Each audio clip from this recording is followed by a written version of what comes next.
Hello, good morning to all of you. Today in this online class, we will talk on a new topic, that is interference of light and Young's double experiment under first paper, that is physical optics and lasers. So let's start our today's topic, that is interference of light and Young's experiment.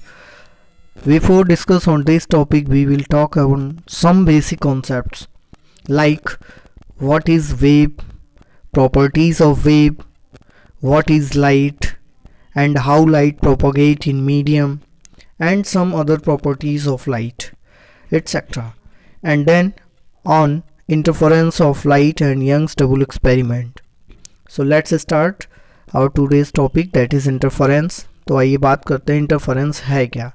Interference से पहले हमें कुछ topics पे बात करनी है, which is the basic concepts in physical optics, that is what is the wave, properties of wave, what is light and what is the basic properties of light. What is wave? First question is arises that what is wave? Generally we can say that wave is a disturbance in a medium.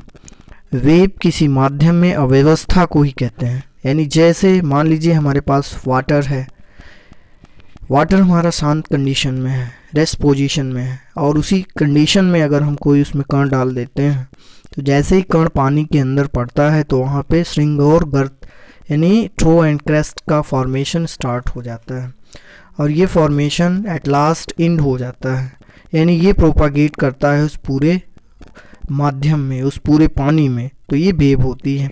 वैसे ही हमारी wave क्या है, wave हमारे पास there are many definitions of wave, but generally हमें ये लेके चलना है कि wave is a disturbance in a medium. जैसे ये हमारा पानी है, यहाँ पे कोई हमने कण डाला तो इसके चारों तरफ इस तरीके से हमें स्ट्रक्चर दिखाई पड़ता है।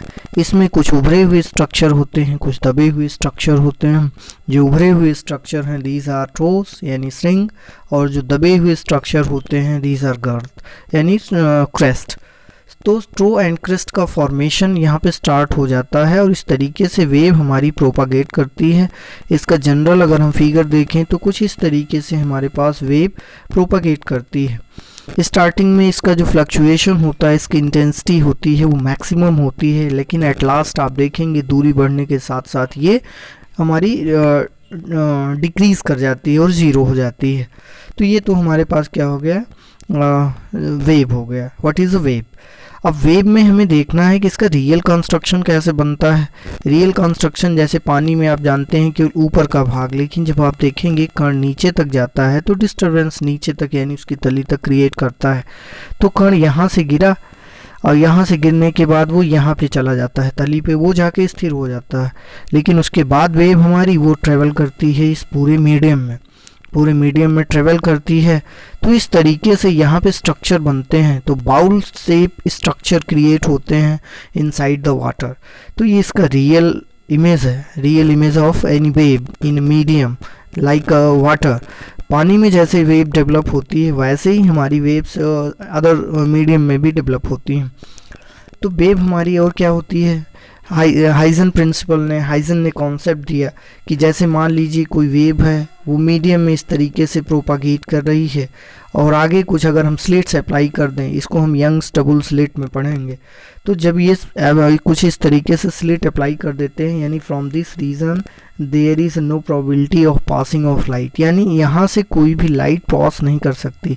जब यहाँ से कोई लाइट पास नहीं कर सकती तो केवल बचा हुआ रीज़न वो हमारा इतना होता है जहाँ से लाइट क्रॉस कर सकती है। तो होता क्या है कि जब लाइट इस पर इंसिडेंट होती है then these portion becomes a source of new waves, that is wavelets। हम कह सकते हैं कि एक वेव से फिर अलग अलग जितने ही छिद्र होंगे यानी स्लिट्स होंगे, उन स्लिट्स से नई वेव का जनरेशन होगा, और वो क्या होगा, that is the source of waves और वेवलेट्स।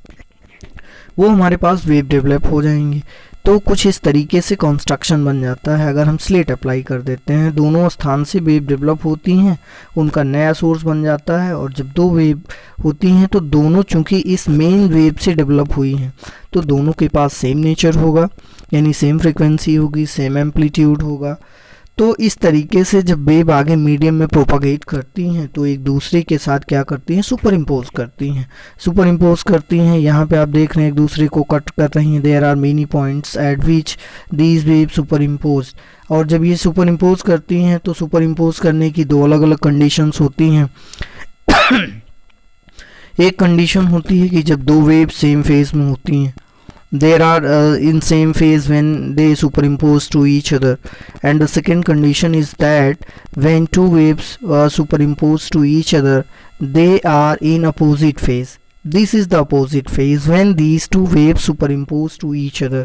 यानी अगर हम इसको इस तरीके से सुपर इम्पोज कराएं तो रिजल्टेंट हमें क्या मिलेगा, एक स्ट्रेट लाइन, यानी resultant intensity becomes zero when two waves super impose in opposite phase. लेकिन जैसे ही ये सेम फेज में सुपर इम्पोज करती हैं, सेम फेज में सेम फ्रीक्वेंसी सेम वेवलेंथ की, तो इसका रिज़ल्ट क्या होता है कि हमें कुछ इस तरीके से यानी बढ़ी हुई इंटेंसिटी मिलती है, मैक्सिमम इंटेंसिटी मिलती है। तो इस तरीके से सुपर इम्पोजिशन होता है।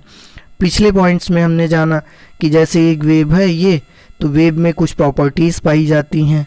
अब वेव यहाँ से हमारी डेवलप हुई, दिस इज़ द ओरिजिन, और वेव यहाँ से फेज चेंज करते हुए यहाँ पे आके कंप्लीट साइकिल क्रिएट करती है। तो यानी एक कंप्लीट पाथ इसको बोलते हैं, दैट इज़ लैम्डा, यानी वेव पाथ ये हमारा हो गया। यहाँ पे इसका amplitude maximum fluctuation along Y direction, यानी ये अगर इस दिशा में जितना विक्षोभ उत्पन्न करती हैं दैट इज़ एम्पलीट्यूड, ये इसका एम्पलीट्यूड है। ये इसका प्रोपागेशन डायरेक्शन है, या इसके पास जो वेलोसिटी होगी वहाँ पे हम इसको रिप्रेजेंट करते हैं। ये यहाँ पे हम देख सकते हैं कि हर एक वेव के अंदर फेज चेंज होता है हर एक पॉइंट पे। जैसे यहाँ पे हम क्या लिखते हैं, पाई, यहाँ पे हम लिखते हैं 2 पाई।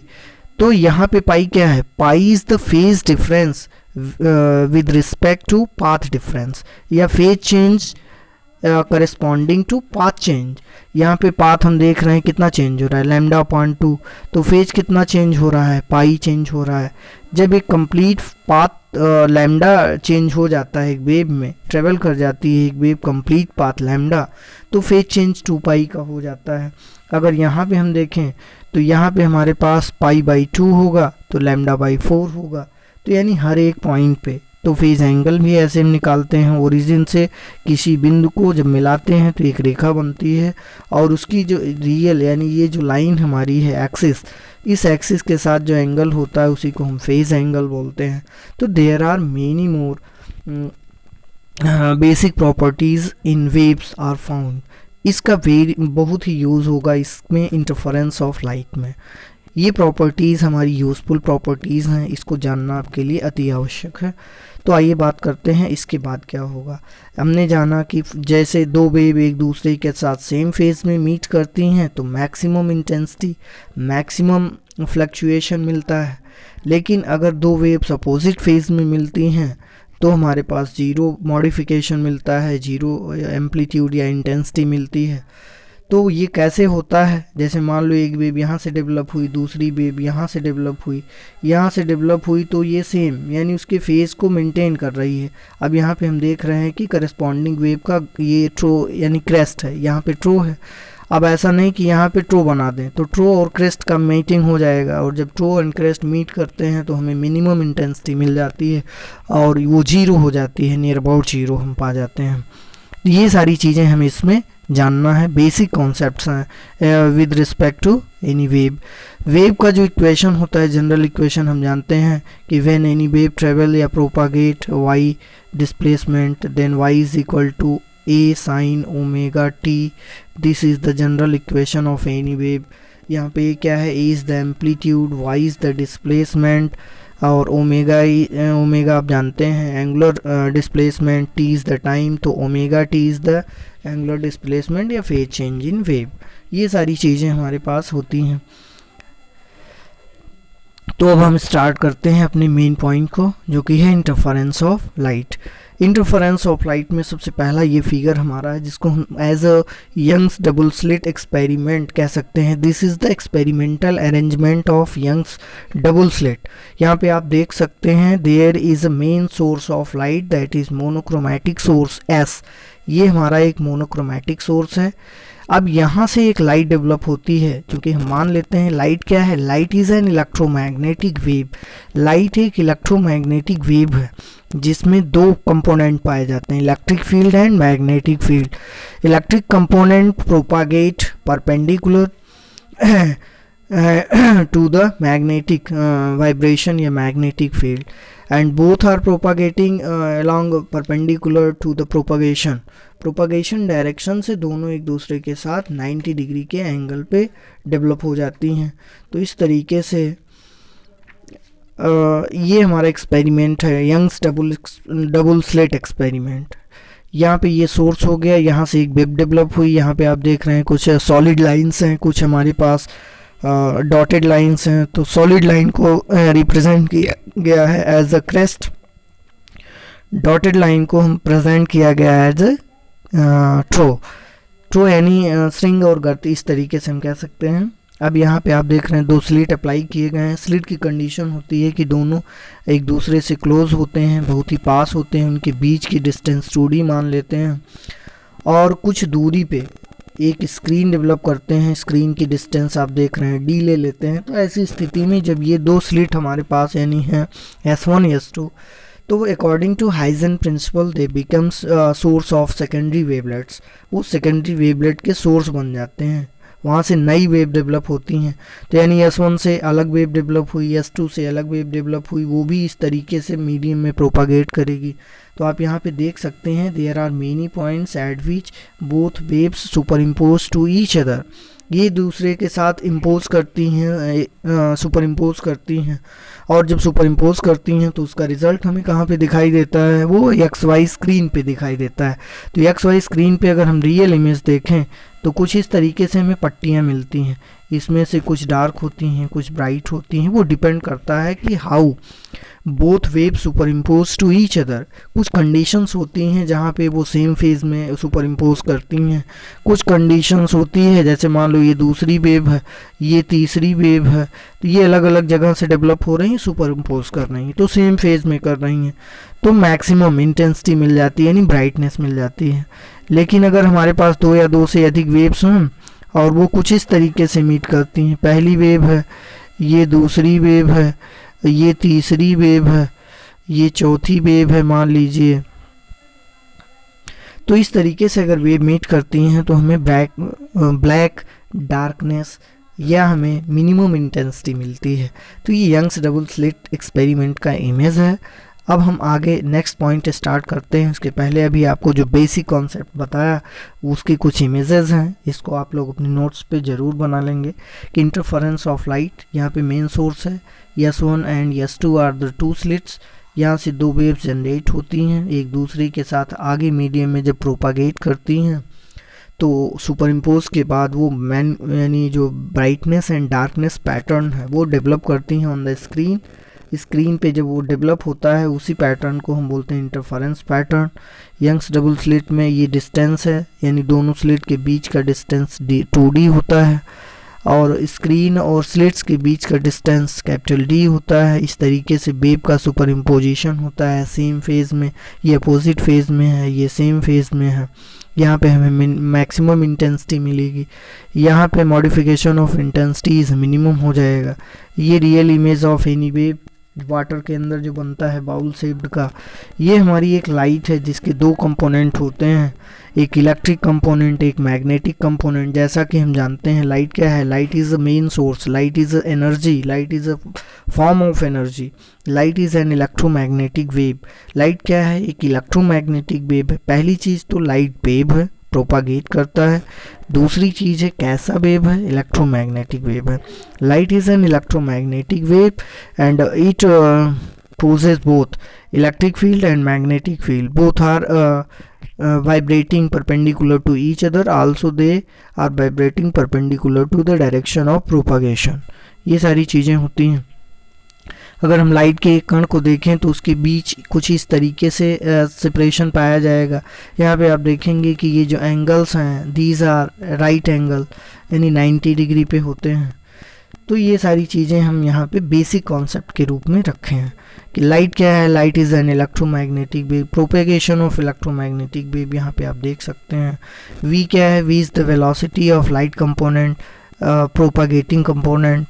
E क्या है, is the electric field, H is the magnetic field, both are perpendicular to each other, also they are perpendicular to the direction of propagation etcetera. These are the basic properties of light. अब हम main topic पे बात करते हैं interference पे। What is the interference? Interference क्या होता है? पिछले टॉपिक में हमने जाना इंटरफेरेंस क्या होता है। इंटरफेरेंस का मतलब है कि जब दो वेव्स सेम एम्पलीट्यूड की, सेम फ्रीक्वेंसी की, सेम डायरेक्शन में प्रोपागेट करती हैं और एक दूसरे के साथ सुपर इम्पोज करती हैं। सुपर इम्पोज करने के बाद हम देखते हैं कि कहीं कहीं पे मैक्सिमम इंटेंसिटी, कहीं कहीं पे मिनिमम इंटेंसिटी मिल जाती है, या कह सकते हैं कि कहीं कहीं पे दो वेव एक दूसरे के साथ सेम फेज में मिल जाती हैं, तो इंटेंसिटी का मॉडिफिकेशन मैक्सिमम हो जाता है, तो इसे हम कंस्ट्रक्टिव इंटरफेरेंस बोलते हैं। और जब यही दो वेव अपोजिट फेज में एक दूसरे के साथ सुपर इम्पोज करती हैं तो मिनिमम इंटेंसिटी मिल जाती है, तो इसी को हम बोलते हैं डिस्ट्रक्टिव इंटरफेरेंस। तो ये हमारे पास इंटरफेरेंस का कॉन्सेप्ट है। तो इसको अगर हम लिखना चाहें तो कैसे लिखेंगे? लिख सकते हैं कि when two waves of same frequencies travels in the same direction, दो वेव सेम फ्रीक्वेंसी की सेम डायरेक्शन में ट्रेवल करती हूँ, and they have constant phase difference. Constant phase difference का मतलब वो कहीं से भी वो डेवलप हों, उनका जो फेज है एक दूसरे के पैरेलल होना चाहिए, स्ट्रिंग के साथ स्ट्रिंग, गर्त के साथ गर्त, तो हम कह सकते हैं कि constant phase difference with each other, then resultant intensity of light. तो ऐसी स्थिति में अगर ये दोनों वेव एक दूसरे के साथ मीट कर जाती हैं तो resultant intensity of light is not distributed uniformly in the space. तो लाइट की जो इंटेंसिटी है उसका डिस्ट्रीब्यूशन समान रूप से स्पेस में नहीं होता है, तो हम क्या कहेंगे कि the non uniform distribution of light intensity, light intensity का जो नॉन यूनिफॉर्म डिस्ट्रीब्यूशन है due to superimposition of two waves, दो वेव के सुपर इम्पोजिशन के कारण, तो उसी को हम क्या बोलेंगे, that is interference of light. तो यही हमारा क्या कहलाता है, इंटरफेरेंस ऑफ लाइट। यानी हम इसी को फिर से अगर रिपीट करें कि when two waves of same frequency travels in the same direction and have a constant phase difference with each other, then the resultant intensity of light is not distributed uniformly in space.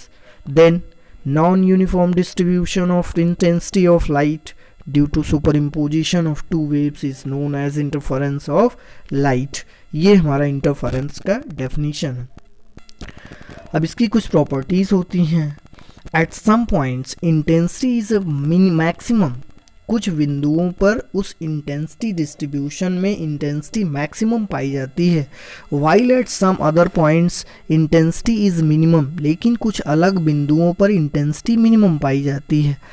तो the maximum intensity is called constructive interference. तो ऐसी स्थिति में जो maximum intensity है उसको क्या बोलेंगे, कंस्ट्रक्टिव इंटरफेरेंस।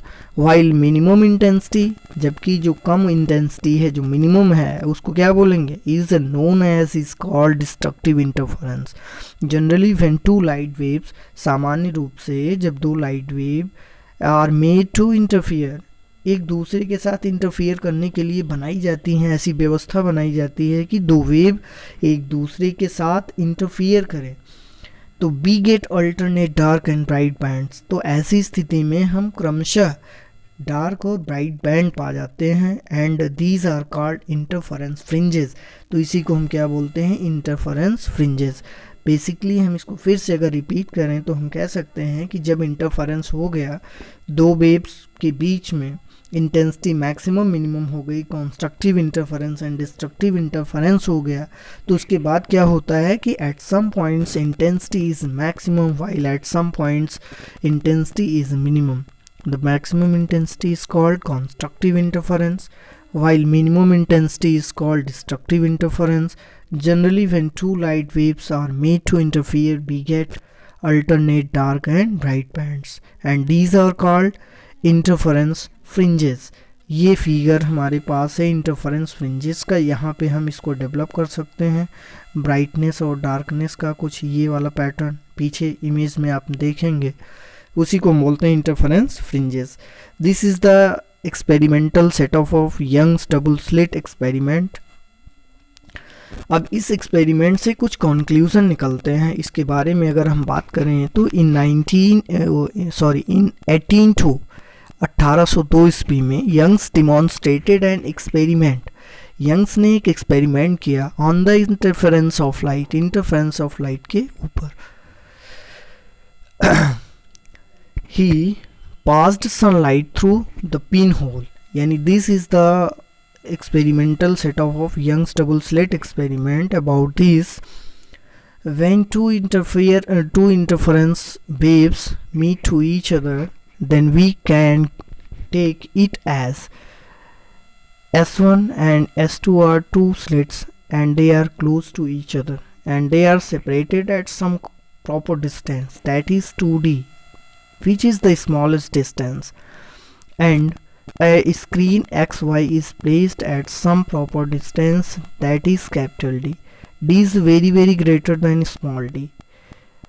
D यहाँ पे बहुत बड़ा है in comparison to small d, यानी ये जो दोनों slits हैं they are very close to each other while screen is placed at some proper distance which is very greater.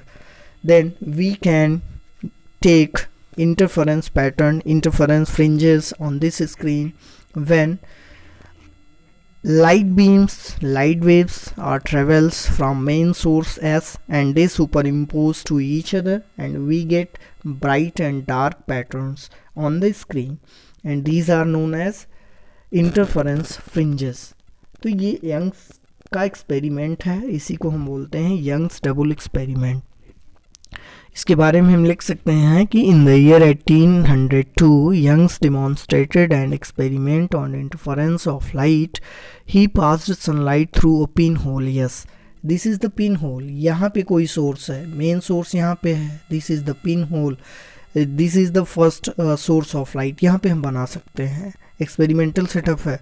अब इसके बाद दो सेकेंडरी सोर्स बनाते हैं जिसको हम स्लिट्स बोलते हैं, S1 and S2, and then through two pinholes S1 and S2 making two coherent sources.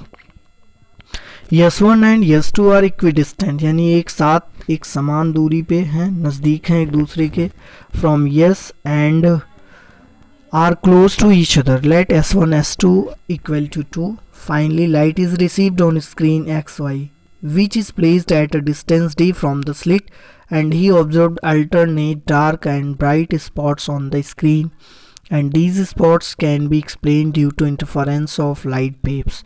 ये इसका एक्सपेरिमेंट है, यंग्स डबल एक्सपेरिमेंट इसको हम कह सकते हैं।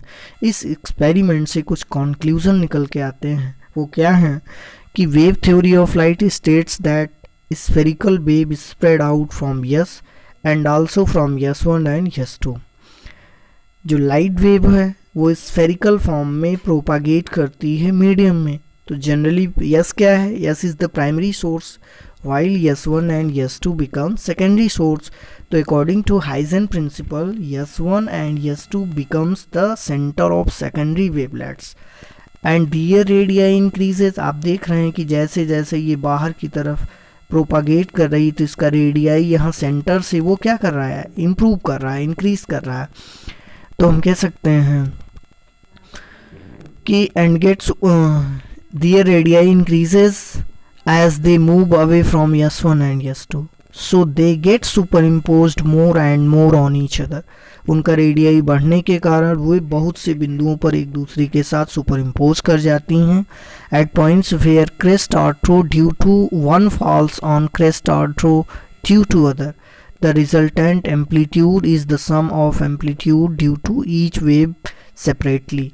यानी बहुत से ऐसे स्थान होंगे जहाँ पे ट्रो से मैच करता है, ट्रो क्रेस्ट के साथ मैच करता है, क्रेस्ट ट्रो के साथ मैच करता है। इस तरीके से उनका जो एम्पलीट्यूड होता है वो रिजल्टेंट एम्पलीट्यूड वो दोनों अलग अलग वेव के एम्पलीट्यूड के सम के बराबर होता है, यानी according to principle of superposition. Then the intensity which is proportional to the square amplitude. हम जानते हैं कि intensity I is directly proportional to A square, ये होती है वेव के लिए general condition. Square of the amplitude at this point is therefore maximum, जहाँ टोट से ट्रू मिलता है या क्रेस्ट से क्रेस्ट मिलता है सेम फेज में, तो वहाँ according to I is directly proportional to A square, intensity becomes maximum and it is, या हम कह सकते हैं it is the case of constructive interference, और इसी को हम कॉन्स्ट्रक्टिव इंटरफेरेंस की केस कहते हैं। जबकि इसका अपोजिट क्या होता है कि at point where crest due to one falls on trough, जहाँ पे ट्रो और क्रेस्ट एक दूसरे के साथ मैच करते हैं, तो the resultant amplitude is difference of the amplitude due to separated waves and the resultant intensity is minimum, and this is the case of destructive interference। तो इसी को हम destructive interference बोलते हैं। On constructive interference we get brightness, on destructive interference we get darkness। तो बहुत से स्थान ऐसे हैं क्रमागत रूप में क्रम से जो कि constructive का फॉर्म क्रिएट करते हैं, जबकि बहुत से ऐसे पॉइंट्स होते हैं जहाँ पे हमें डिस्ट्रक्टिव मिलता है। तो due to constructive and destructive interference there are a pattern develop which is made up of darkness and brightness, and such bands of darkness and brightness are known as interference fringes, interference bands। So thank you, we will talk about a new topic on next video।